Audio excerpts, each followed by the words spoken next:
Hello, everyone. Thank you for staying and welcome to our talk. We bring a topic that I hope all of us have an interest in. We talk about continuous deployment, but from a different angle. We bring different viewpoints as we had several discussions about which view is right and which one is wrong, and which aspects at the end count for a continuous journey. When we talk about us, then we bring not multiple, but at least two viewpoints, and we're happy to hear your version and your aspects in the Q&A at the end of a talk. A little bit about us. My name is Nadine. I work as an agile and DevOps coach. I'm also a gymnast, an organizer.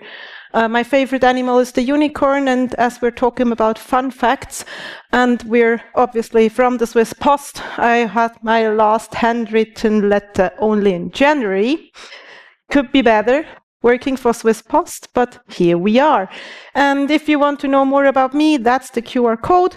And I'm lucky I'm not the only one on stage today. I have Marc with me. Hi, folks. So, too loud, so like that, that's good. Obviously, I'm also working for Swiss Post as a software architect. A lot of unimportant things, but what's important for you is, yes, I still write code and I review code. So we could have a discussion about that. And the other interesting thing is my slogan there, because I'll talk about that. Difficult doesn't mean impossible. And the rest isn't so important. And since we are going to talk about parcels, this letter writing is anyway not interesting. So Nadine and I met 2023 on a DevOps meetup where I presented this new... Actually, the mic is a little bit too loud. Can you... yeah. Okay, so I'll just continue. And I presented, among others, this slide, and I was very proud that we went live with the first parcel sorting center. I'll talk later about that. Well, I was very proud since we did continuous deployment. So we had 3 deploys per day. We had no testers, just a team of devs and business analysts, essentially. And, well, the question there was, is this really sustainable? And can we go on with that? Because it was barely live, and everybody thought, well, will it go further like that? Now we are in 2026, and I brought the number from last year. And last year we essentially were live in whole Switzerland, so every parcel that gets sorted. The second half of last year was sorted by our system. And here you see the 4 key metrics, or the 4 DevOps metrics. Like last year we had 3,500 deployments to production, and average commit lead time from 1.5 days. So that means the time a developer makes a commit locally on his machine until it runs in production. We had 4 change failures. That means after a change or after a deployment, something didn't work as expected. However, nobody noticed it so far, because it affected only a few parcels that went wrong. And we had, at average, for those 4 change failures, 1 hour to restore again. So one thing I also like to present is this conversation we had in a Teams channel. That's our support channel.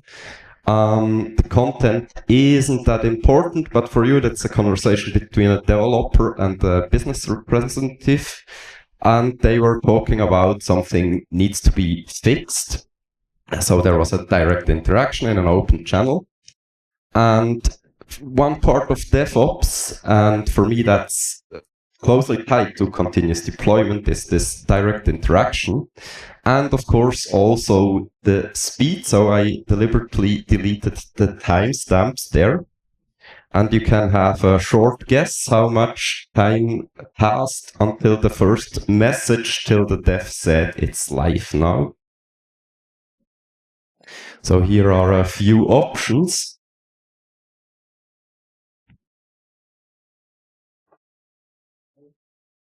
It was actually 13 minutes. So that was over lunchtime. But anyway, it shows how quickly you can react when you are just essentially allowed to deploy whenever you want and your pipeline is fast, etc. And also the business representatives, I should have chosen another word, but anyways, can directly talk to the technicians. So we'll not talk a lot about technology today, but nevertheless, it's probably interesting to know how we work. So here you see your whole stack. I think the mainly interesting topics is that we're running on AWS in Frankfurt in this region. We are hosting on AKS. This is a platform that is provided by our platform team. And we have all in containers, so on Kubernetes or AKS as a distribution. And we use Kafka for integration externally and internally MQTT.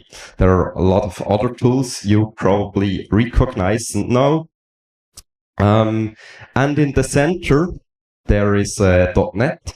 This wasn't there in the beginning because we presented this talk already at the Java conference and just presented that at the end that we do not lose the attention. But as said, it really doesn't matter in our opinion. So TechStack can make it a little bit easier. But essentially, I always say I could have done this also with Windows VMs and whatever programming language, whichever is Turing complete. So I will go on before finally Nadine can also talk. Just a very brief introduction to the context, since I guess this matters. I will not talk about SwissPost itself, you know this company, but about the part in which we work or for which we work.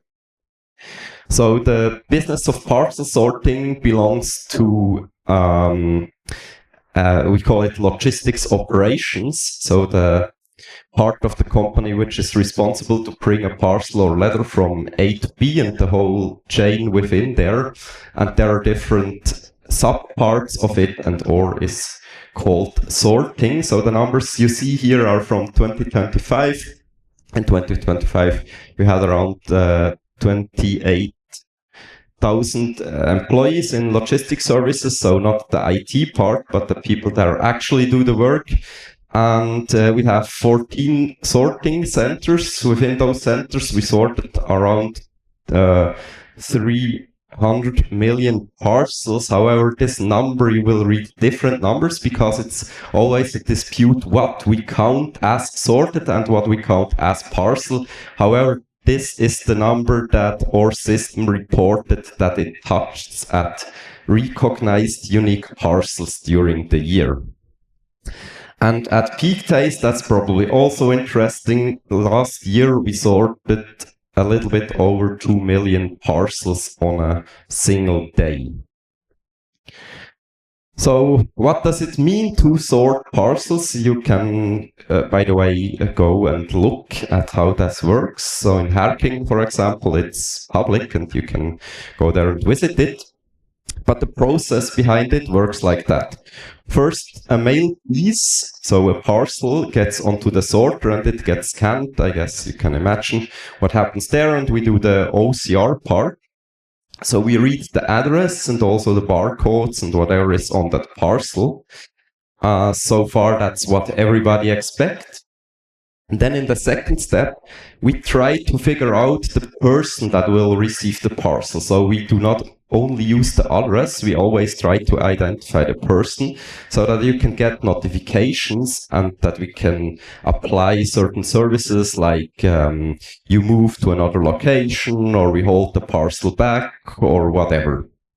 So when we found the person, we figure out the current address and we apply all the services. Then we predict when the parcel actually will be shipped on what day. And since we know the day and also the address, so the location where it will go, we figure out who will deliver this parcel so that we can sort it to this person or actually this tour.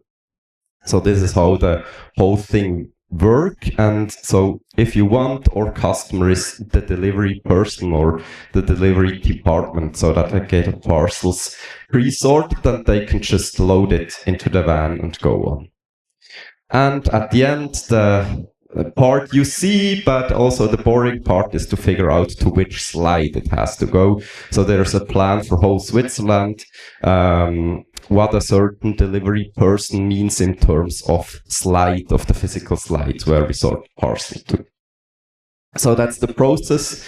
And the system we built, we called it Swiss Post Sorting Decision System.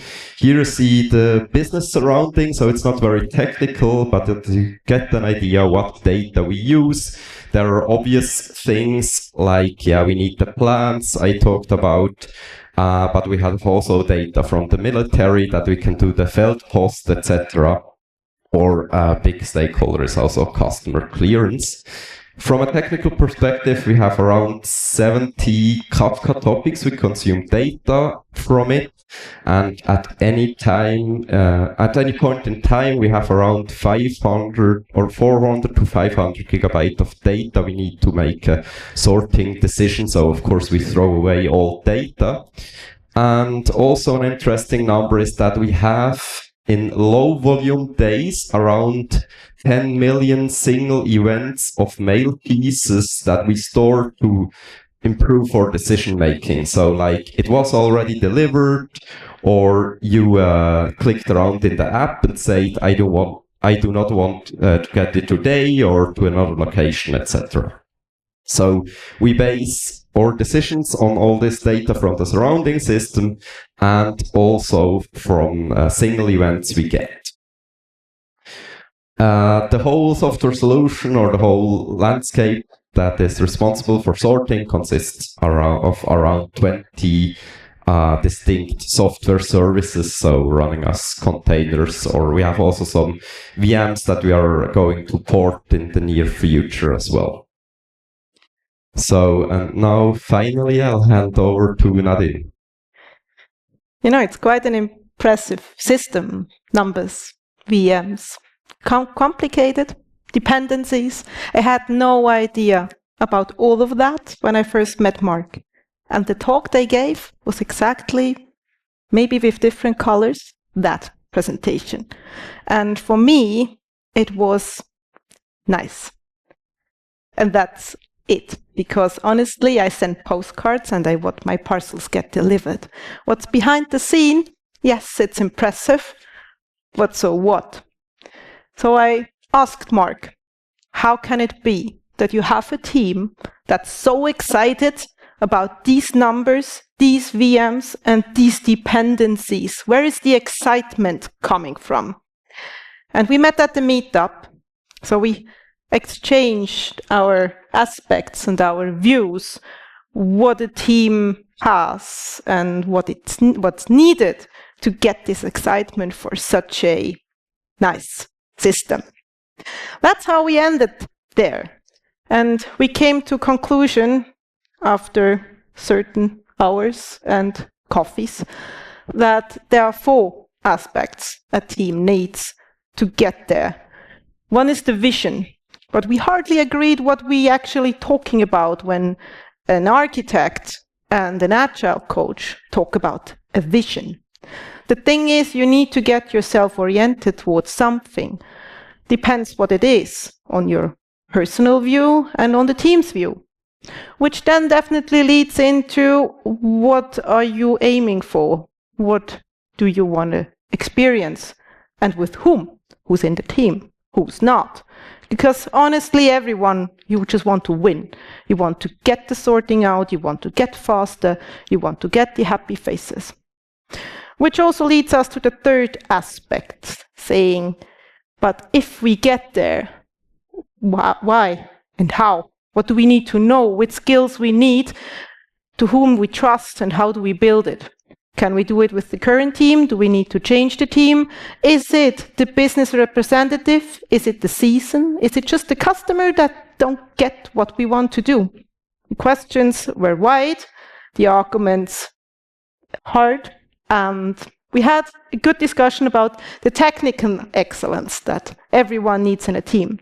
Last one, the hardest of all, it's ownership. There are actually three aspects to the ownership.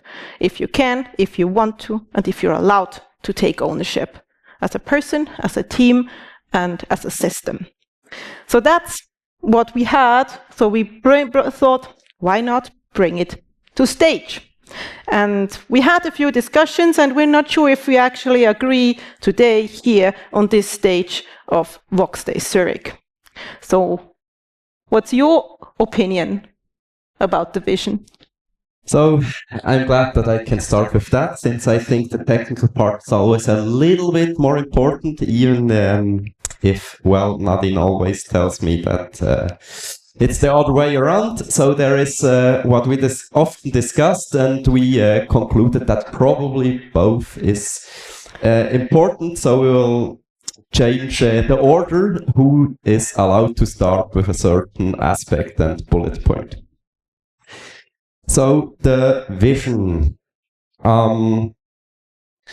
The vision, when you read about the vision or you hear about the vision in IT, I noticed two things. First of all, often a vision is a practice, methodology, or framework. So we are going to do SAFe, DevOps, whatever you name it. And I call that the cargo cult problem. I don't know whether you know this term. If not, Google it. That's the worst of all. You will never reach the goal you actually have, because your vision shouldn't be a methodology. So that's one thing. And the other thing is that the vision is that abstract that nobody actually knows what to do, and you also not know whether you have reached it or not. So what I did, or what we agreed in the team onto, are certain vision statements. And those vision statements are were very and still are ambitious, very concrete, and we could not reach them without changing our methodology of working. So we had to reinvent everything we did. And we deliberately did not took a methodology, but we just started and said, so what do we need to improve and to change to get there? So from a technical perspective, a vision should change and challenge the way you work. It should be that big and almost impossible, so that it's not good enough to do more of the same. You have to change. So here you have an example. There are a bunch of points. This is what we started with, and I highlighted one of them. And that was this commit lead time. Actually, here it was 10 minutes, that we can deploy the shared software service within 10 minutes to production. Shared means there was the idea that we have some central, decentral parts. That's gone. We only have central parts. So a bit dated. Anyway, the interesting part here is we started from a standpoint that we had almost 20 people responsible for just operating the system. So they did not write code, they just operated, some tested a little bit, etc. We had 4 releases a year, and it was always a mess. So when I came up with that vision, I got told again and again and again that I'm crazy and that's impossible. So I started to say, well, that's good. Impossible doesn't mean, or difficult doesn't mean impossible. It just means you have to work hard. And that's what I wrote on my personal slide, on my speaker slide. So here you see, I really challenged the organization, and I said, well, we have the platforms and we have the people, or we will get the people to reach this vision and its ambitions, but we will get there. What do you think about that? Not so much agree. The vision that we just saw from the team we're talking about, it's a hex statement. But actually, what we know from theory and also from being applied, you need something concrete and you need something to be applied to the wider version. What this team did, intrinsically and not knowing, they gave meaning to the bigger cause. And that's what we call the local small purpose to compare to the bigger purpose. If you want to read it up, go Google Dan Pink. It's the type of meaning that Marc described. And also, you have another one, the effective version, what you really achieve, the day-to-day changes you can see. And if at Christmas someone asks you, what did you actually do this year? The answer is, I actually don't know how it changed. That's the lower one, because it feels right. And that's what this team did without knowing. So our team yellow that we're talking about, they actually formulated this when I was working with the team, when we had one of these be-hated retrospectives. And they told me, actually, we want to change how we work. We want to be the new version of how logistics is done. That's the big one. The small one, the local one, it's that we change the standards for Swiss Post. We are going to be the new standard, and people are going to look up to us, and they're going to ask us for advice, and we're happy to share to make the whole system working in a better way. That's what they did without knowing, bringing up a tech document which they call vision. But actually, that's much more behind. That's one part. So when we talk about the vision, that's one thing you can actually argue. What you cannot argue is that a team wants to win. You want to have this winning experience. Everyone wants to win. Depends on what you want to win, but you do want, because this feeling is rewarding. It's in our intrinsic idea to get and to achieve. So when we're talking about that, we need to keep in mind that our team members, the one that form the team, all have some aspects that help to get there and some that don't. We all have this in our mind. So we call it you can see it on the slide, it's the growth mindset on the greener part, and the not so helpful darker part. We all have it, and so does this team. To bring some example that were actually happening, not being said, but being discovered from one to another. We do have a part that's kind of exclusive. Some people can, some people can't. It's not a bad thing, it depends how you play it. On the other hand, if you come into a commitment saying we achieve something together and we help each other out, because we have a team-based skill set. That's the other way of thinking. And that's also something we discovered in this team, without them playing it out, without them sometimes even knowing. It's just there. Next point is something about all of us will experience every now and then. We all be in meetings, we all have fierce discussions. The question is then, can we argue? How difficult is arguing? And do we come to a point that we can say this actually moves the needle? Or is it a buy-in that's actually there? You see it on the greener part. Do we have diverse perspective that we bring in and that we actually value? This is something this team has. It was built up on that. The team was formed like that by themselves. Some movements were done knowingly, others not. And what we do need to consider is how we take decision, who takes decision, and which context can we take into. And others is the other part, like how are we present, how do we perform, and how do we measure our compassions. Can be done in either the darker side or into the greener version of it. And last but not least, we have experts in this team, and they sometimes have an opinion, and that's nice. And on the other hand, we do need to acknowledge that mistakes are made. The question is, how do we handle it? This team has figured out how to, most of the time. It's respectively, openly, talking about mistakes, considering them as an opportunity to learn, to grow together, and actually improve how we do, and to foster quality into the collaboration, and most importantly, into the system that gets us closer to the target, to our winning experience.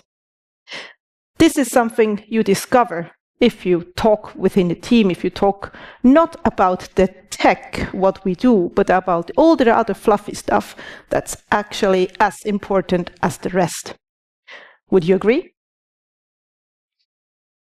So, I don't know, for me, winning is something different.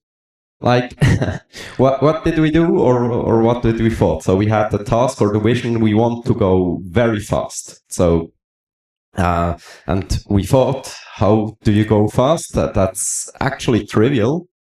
You have to build quality in. Everybody says that, but let's make a step back. Why is it the win to be fast and also to have a high quality per se? It's hard work, I would say. So you should have a look at our code reviews. They're not as easy to take sometimes. But what you do is essentially you remove the pain. So a deployment is no pain anymore. You can just ship. Nothing will happen.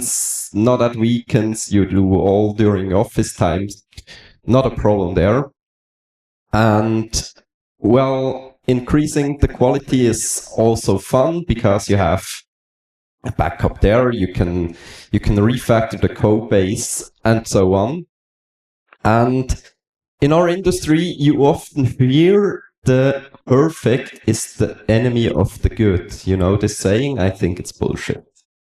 Because in our industry, I mean, what means perfect?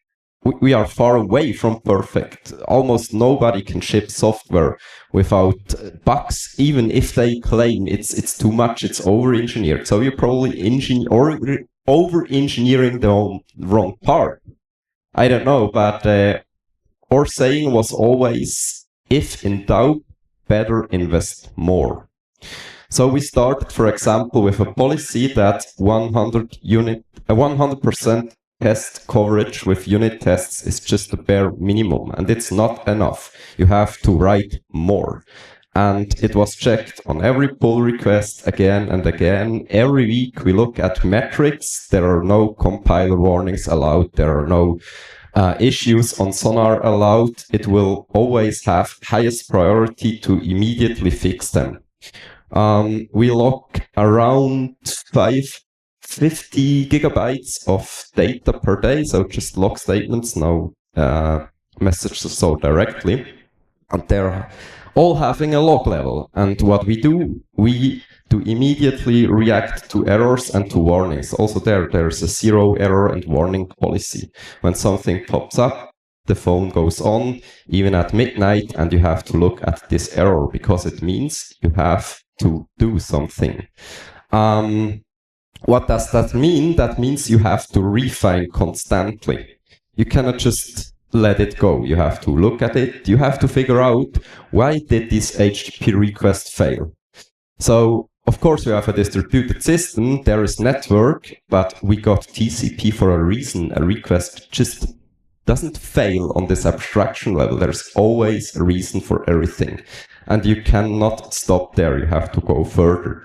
And when you do that, you get really, really, really fast. So there is no hurdle, and you can get even faster. So we are about to tune our pipeline, by the way. It's probably done next or the week after, and we go down again to 6 minutes for all the tests and the builds running through, and then it takes a while to get rolled out, to do rolling deployments on Kubernetes, etc. But that's pretty fast, and you can also just reach it when you do not accept sloppy excuse like thread sleeps in tests or whatsoever. So we do even profile our tests to make them fast. So for me, winning is high quality and high speed. So then let's go on to we had to fight a little bit to get that in, because in the name is already technical excellence. But I said I will not do the talk without this bullet point, because it sits at the core. I started already with a statement before what high quality means and what engineering discipline is. And here I say, for technical excellence, you really need highly skilled people. You cannot do it otherwise, and that's probably a discussion we had a lot, Nadine, right? Because in theory, you could probably, no, let me put that different. I have the opinion you cannot learn anything. It's simply not possible.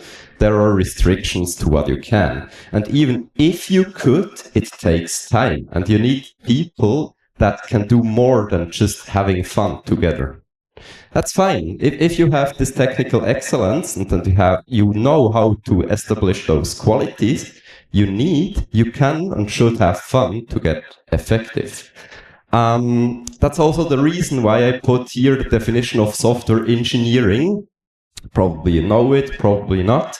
But since it's more fancy, I feel people don't call themselves developers, but software engineers. But do they really all apply systematic, scientific, and technological knowledge to a problem? Do they exactly know why they do something? And we laid that to the ground of everything we did. We questioned why we are doing that. Do we really need to do that? Can we do it differently?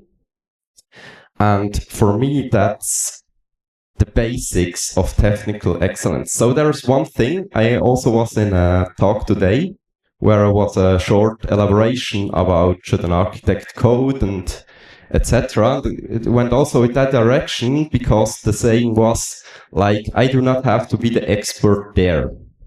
But it's always a matter of perspective. So a lot of people quote the Agile Manifesto and they forget one thing.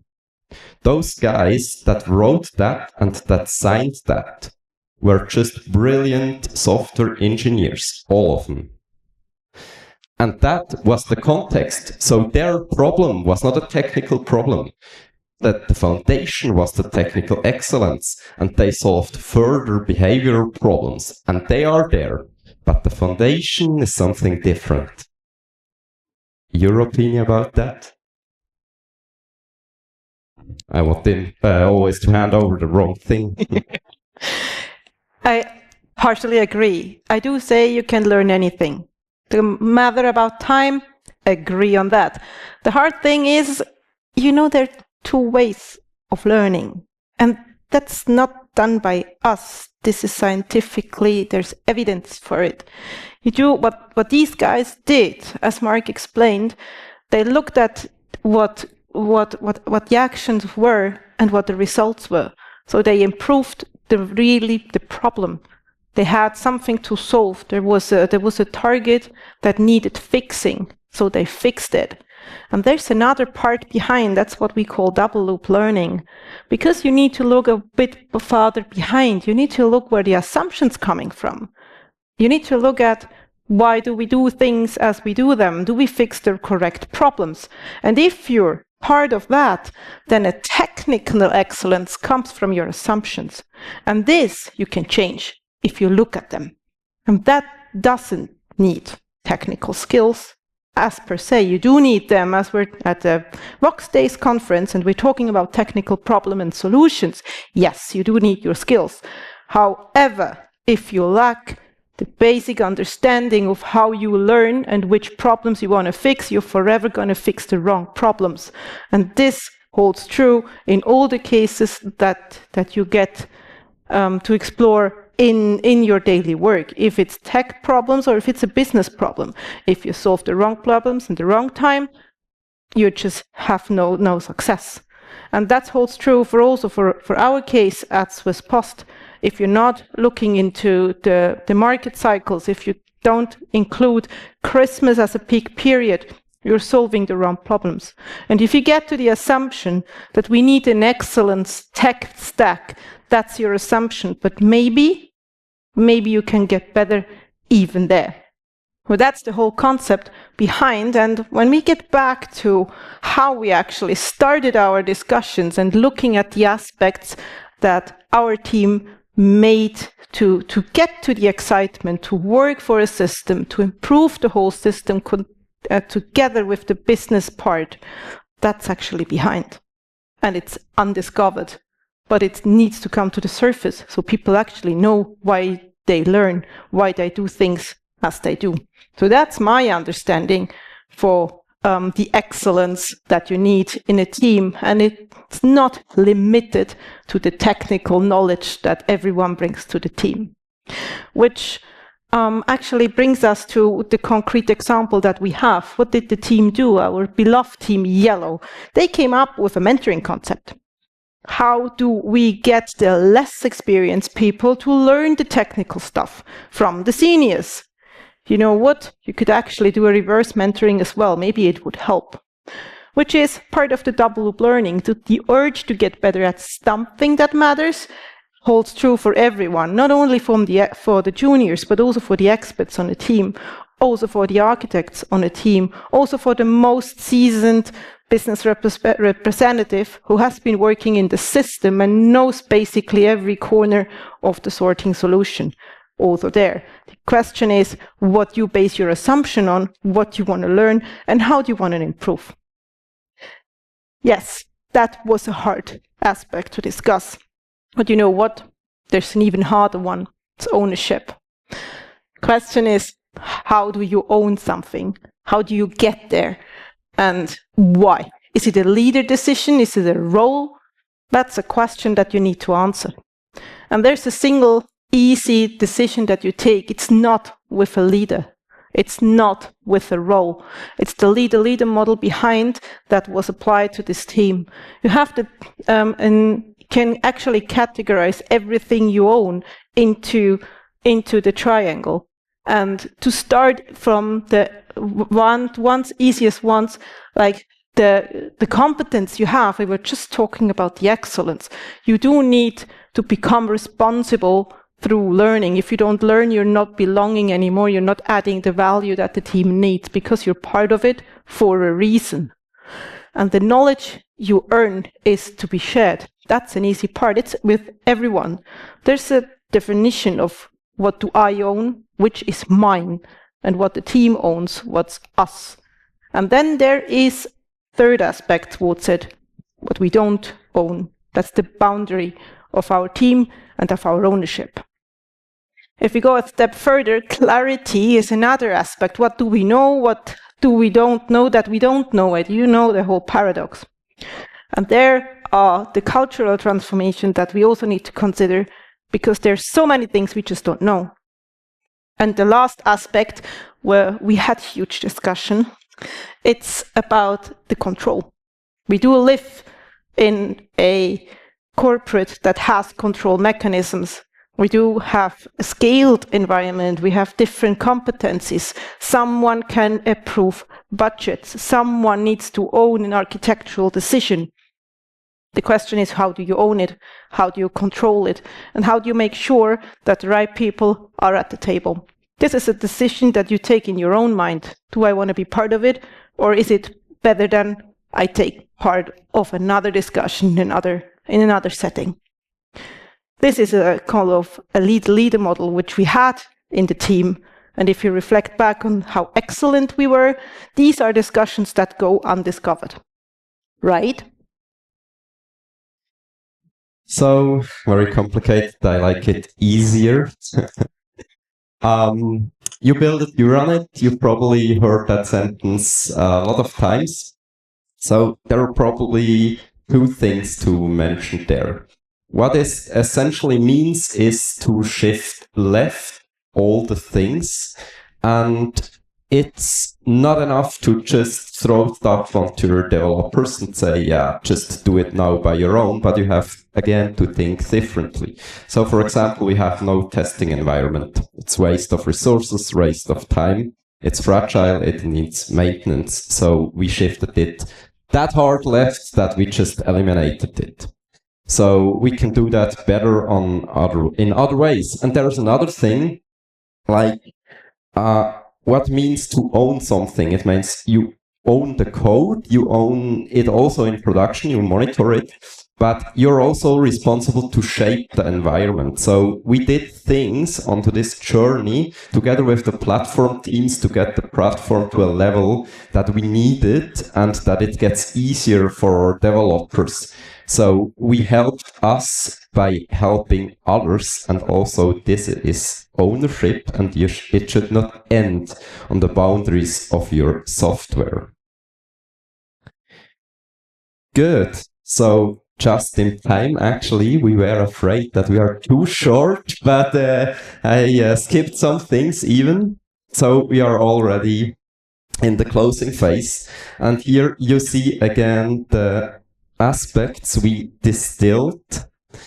And we agreed at the end, after a lot of discussions, that tech is the foundation, but the right people are necessary to perform. So for the technical excellence, for example. And when you miss this foundation, I said it already one time, you probably have a team, a lot of fun, you can go for beers, but you ship shitty software.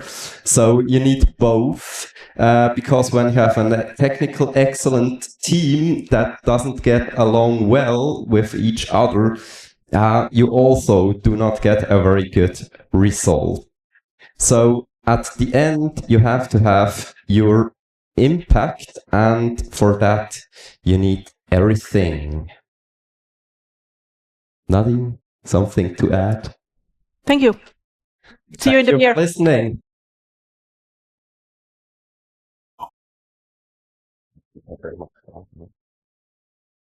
Good, like 2 minutes for questions, or we take the rest at the apero. That's also an option.